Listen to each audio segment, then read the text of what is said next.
Now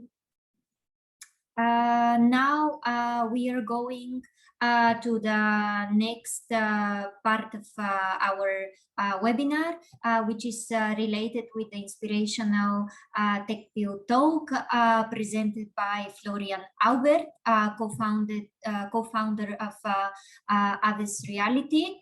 Mr. Aubert, the floor is yours. Hi, thanks for introducing me. Yeah.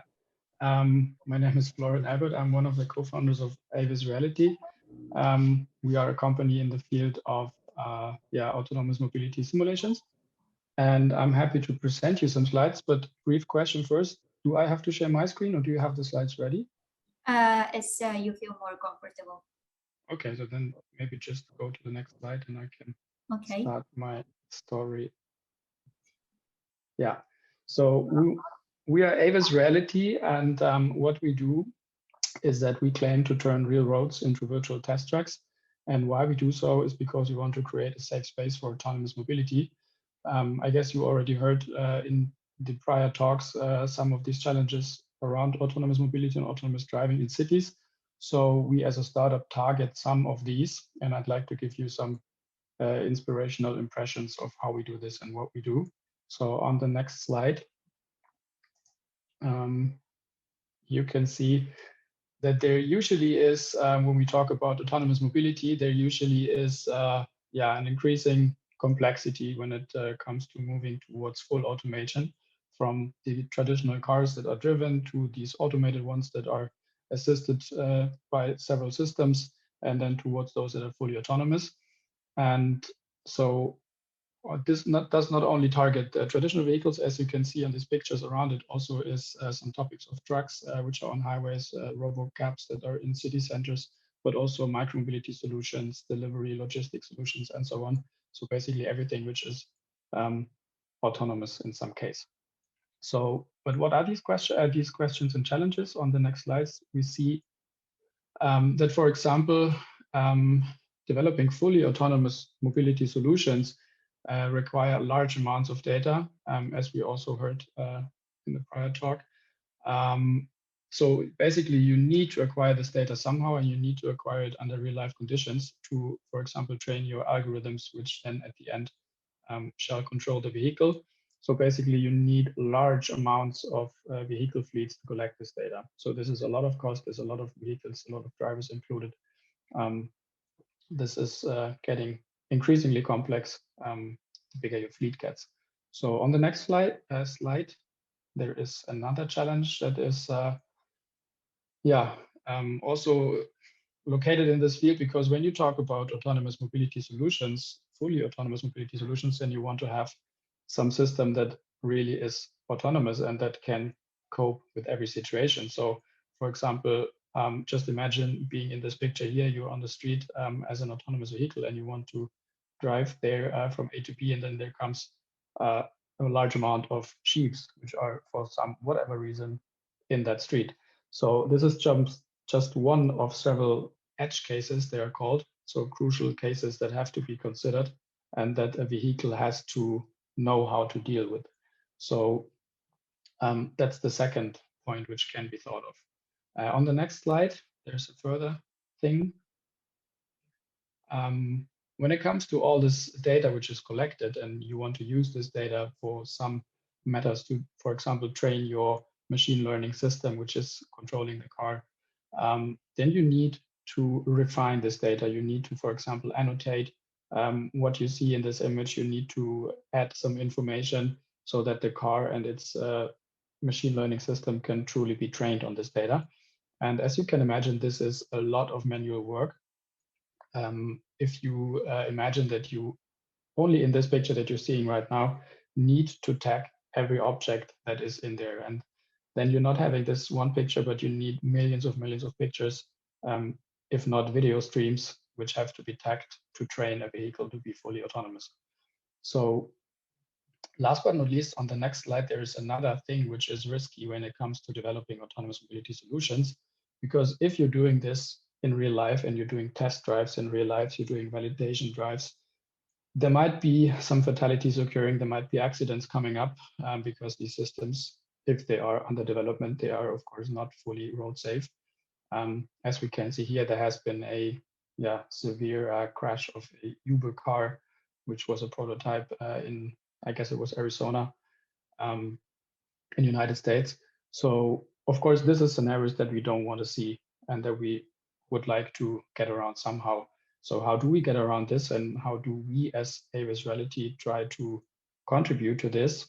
On the next slide, you can see what is the point here exactly. The headline says it. Many manufacturers and vehicle companies, they move towards simulation tools. So they move towards virtual vehicle testing in order to prevent, on the one hand side, these fatalities, on the other hand side, to get a lot of the jobs that is around the data acquisition and around the data annotation, information acquiring, etc., pp, to be done in these simulation tools. And of course, last but not least, in a simulation tool, you can basically build every scenario that you can imagine in case of edge, in terms of edge cases. So for example, if you think about these sheep that we just saw, or if you think about whatever, a boat being on a highway for some reason, just surprising stuff that you would not see in real life that often, but you need to capture it. You could build that in a simulation environment. But nevertheless, why do we exist as a company? We see that when it comes to simulation environments and simulation grounds, you need very realistic and geo-referenced, real-life-based simulation environments. And if you want to achieve this, you basically need a map data, so a base map where there's the information on the road that you're driving on, and you need a proper 3D visualization. When it comes to map data, that's a rather tough process to acquire this accurate map data. There's usually road-bound measuring. So for example, there's cars driving around with measurement sensors and then collecting the data on a certain amount of kilometers on that road. If not, the simulation is run on some generic environment, which then cannot be benchmarked with real life because it's just generic. So this is one of the challenges that we are addressing and how I'm going to show you in the next slide. But first of all, there's the second one, 3D visualization, which is in a lot of tools kind of to be improved, I would say. Graphic resolution, visual quality is a problem. And then there is a lot of work involved when building these 3D models. So we found a solution to cope these two problems here. And that's why we said, okay, we're going to start and run a startup on this. On the next slide, you can see what we do here. We basically combine globally available satellite and geodata and combine it with video game technology. So the Unreal Engine is a video game rendering tool which allows to build up very realistic 3D worlds, which are immersive, can be accessed via VR goggles, for example, and then use this as a virtual test track. So basically what we offer are virtual test tracks that are built from satellite data, which include the roadmap, which include the road environment. So we basically see on satellite images where are trees next to the road, where are houses, and so on. And then bring this into a proper 3D visualization, which has semantic information for every object. So we know if that's a tree or if that's whatever house. So you do not need to tag it manually if you want to train AI models on it. Remember the colorful picture of the road scene I've shown you before. But at this stage, nevertheless, the question remains, what about the manual work that I just told you if you want to build this 3D environment? So that's the main magic of our company, which is shown at the next slide, I guess. Yep, here it is. So we developed a platform which from the very left to the very right automatically and AI-based generates these 3D worlds. So the satellite data and geodata that I just told you about is refined with AI, and there's extracted some further information from this data by AI. And then we developed a solution to bring all that to the Unreal Engine in an automated manner. So basically the whole generation process for 10 by 10 kilometers highway in a 3D model, which is totally accurate to what you see in the real world, only takes a few minutes with our solution. And so to give you an impression of what this can look like, I brought some pictures on the next slide. Yeah, so that's kind of an early stage proof of concept that we did, building a digital twin of a village in the south of Germany. So on the upper left side, you see the postcard, and on the lower right side, you see the digital twin model, which was one of our first POCs that we did. And if we move on to the next slide, we see that this does not only work for this flight perspective, but also for the street perspective. So this was a little bit later this summer. On the left, you see a real life dash cam, and you see on the right side the same track, same highway in our virtually rendered environment, which was automatically generated from satellite images. And on the next slide, you see that this can, yeah, the pipeline that we have can achieve realistic images like this one. This is fully computer rendered, and it is targeted to be used as simulation environments for several development processes to get autonomous mobility and autonomous vehicles on the road by having this test ground, which is adaptable, which is fully synthetic, and which allows a lot of stuff to do, which cannot be done on real roads, and which, in addition, does a lot of jobs that would, in other cases, have to be done manually. But we're not going to stop there. And to give you an idea of where ideas could go, and to maybe, give you some ideas on how you could cope with the challenges that have just been addressed by the former prior speakers. On the next slides, we have a vision that this technology that we developed as a company and where we're trying to build this startup around at the moment can be taken from generating highways and road environments, which are used in automotive industry, for example, for autonomous mobility. We could evolve this towards recreating the full planet. So by going towards cities and urban areas where we recreate buildings based on satellite images and geodata, move towards basically the whole planet.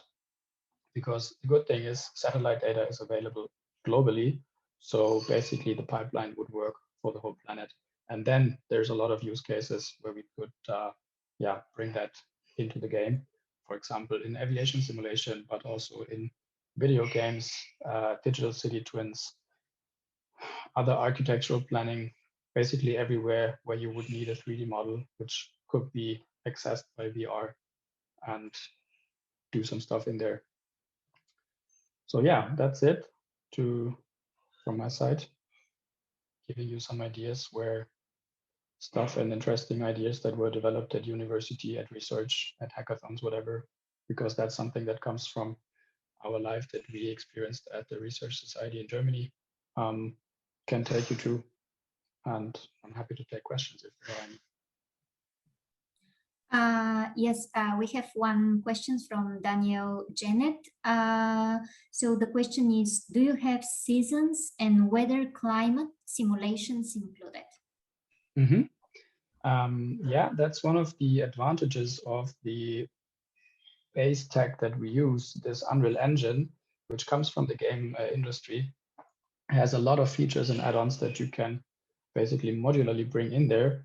And one of these is, for example, having a proper sunlight model so that you have time of day and you know the due coordinates where you are, and then you basically can see at which level is the sun at that day. And this also includes a simulation of weather and so on. So that's a highly flexible tool that we use to bring our environments into life. And interestingly, automotive industry is jumping on that technology as well, because they see that it outruns some of the existing simulation tools in terms of realism. Thank you so much. Any other questions related to the this presentation? I think one says, do you also have crazy other vehicle drivers? Yeah, I just see it. No worries. Basically, we don't have it, but it's one of the parts that is going to be in there. You have to understand this as a module for the whole tool chain, which you need to simulate. So basically, we deliver the environments, and then there's other companies that deliver the, as you call it, crazy cars. So which deliver the traffic model and which deliver the algorithms behind the other vehicles that then do crazy stuff on the road. So it's you always have to think in modules, kind of. And yes, stating GTA, that's one of the things that we could imagine to do if we could bring this technology towards video game industry. For example, imagine whatever Need for Speed or some other car racing game, which you could then do on an area of interest, which might be your hometown or your village where you're living or whatever. So we could imagine some interesting stuff there. Great. Thank you so much for this presentation. Really inspiring and interesting, and I mean, a lot of new ideas, and also inspiration for our participants to work and to tackle urban challenges. As we promised, after this presentation, we open now the Q&A session. And what I see in the question box, we have one question related with the challenge 2 to Professor Rettig. The question is, could you elaborate technology and data-driven development aspect, or a little bit more information? What is the expectation? The technical solution based on tech or data, or implementation of already existing technology, or option 3, just an idea about futuristic technology? If Professor, okay, let me go one by one there.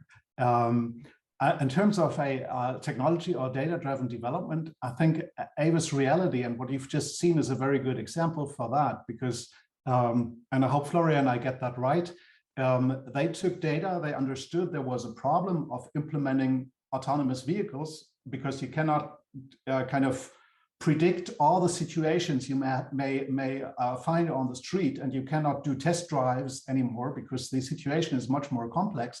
So moving to simulations was the only way to actually start testing autonomous vehicles in a safe environment without causing accidents. And I think that's a very good example of a data-driven company. I hope I don't kind of interpret too much into the presentation. Oh, it's exactly fine. Yeah, that's what we're trying to do.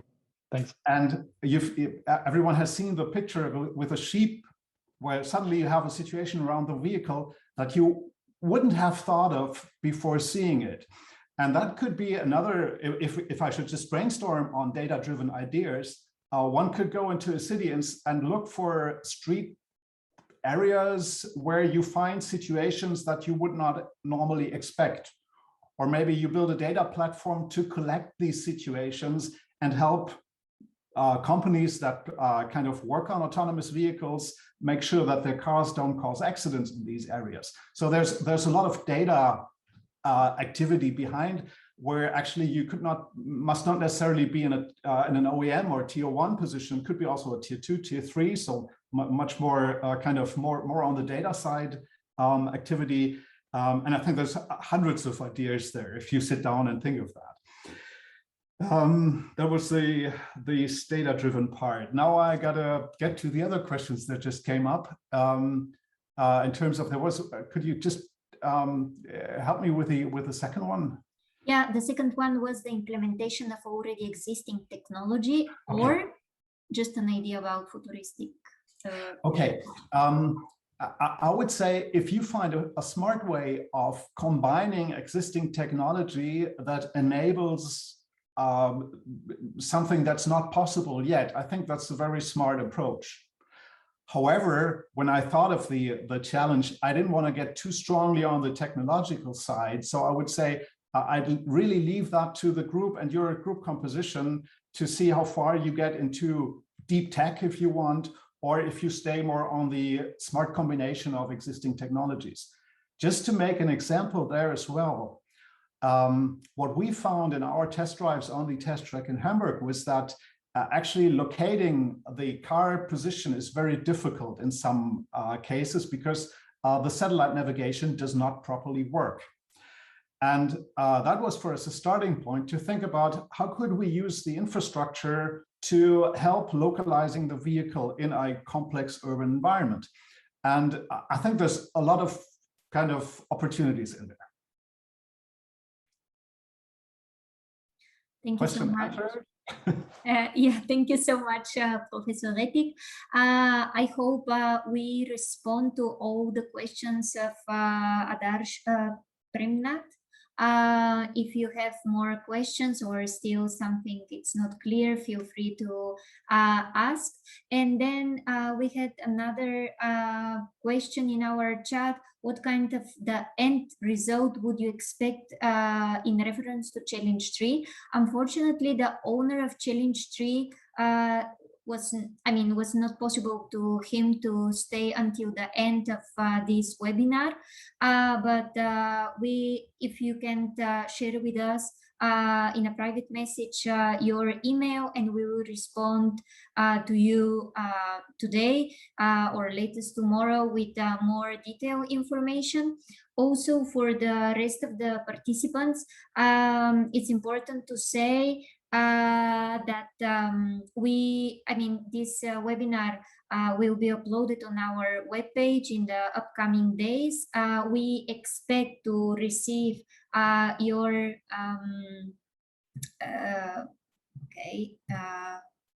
here is the Q&A, and here is the important slide to receive your confirmation of your participation during the Citython Hamburg. If you are still missing your buddies to be part of your team, no worries, we will try to find and to create the small groups. Scan the QR code that is going directly to the registration webpage. Register before Sunday, September 11, September 19, before 6 p.m. Central European Time. And next 22nd of September, which is next Wednesday, we will announce the groups via email and also give you more details in terms of data you can use, also more detailed description of the challenge. We will provide all this information via email, and also we will open the registration for the mentoring sessions on 27th and 29th of September. I'm just looking, there is no more questions at that point. So I was wondering to thanks once again to our partners, in specifically the ITS World Congress in Hamburg, to provide tickets for the winning teams, and also the European Mobility Week that collaborate with the Citython and present the project as an activity. As you know, the European Mobility Week starts today, and I will encourage you to entrance on the webpage, the European Mobility Week, and check the activities around Europe. There are thousands of options that you can apply. Of course, thank you so much for your time to be here with us during our virtual webinar, and hope to see you soon. For any further questions you may need, you can check our webpage, which is www.citython.eu, or send us an email. And a lot of good luck to our participants. Thank you so much to be part of the our welcome webinar today. Thank you. Bye.